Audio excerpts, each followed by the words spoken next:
नंदनी दीपावाला राजू के सोन भैया मंगा तोर हमर शादी या राजी हो जा तो शादी कर ले मंगा पूरा के सोन या राजी हो जा तो शादी कर ले मंगा पूरा के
शादी कर ले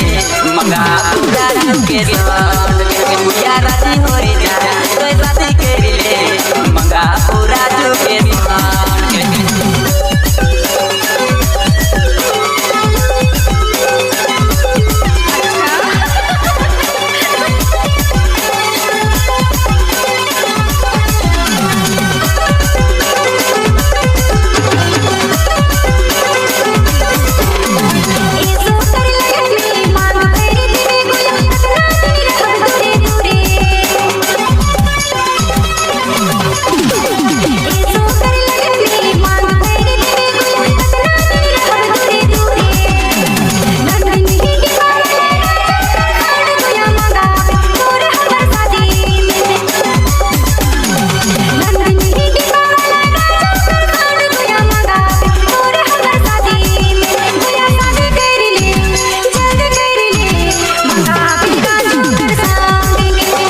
राजी हो जा तो शादी कर ले मंगा पूरा के मंगा पूरा के सोन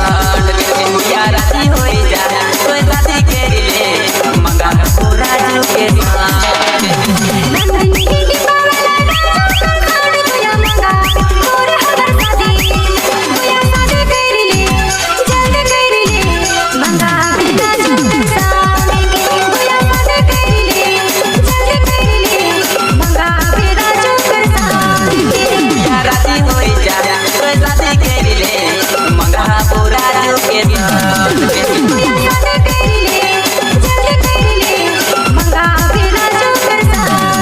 राजी हो जा तो शादी कर ले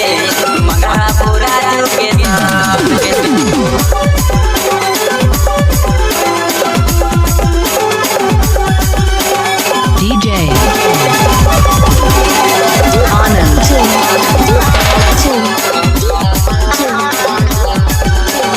Anand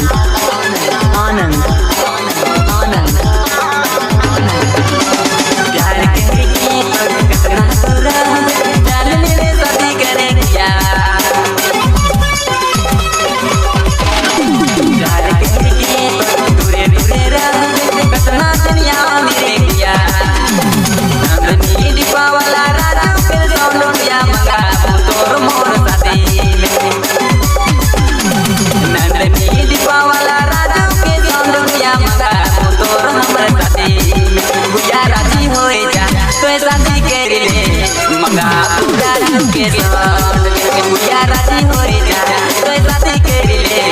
मंगा पूरा जो के संग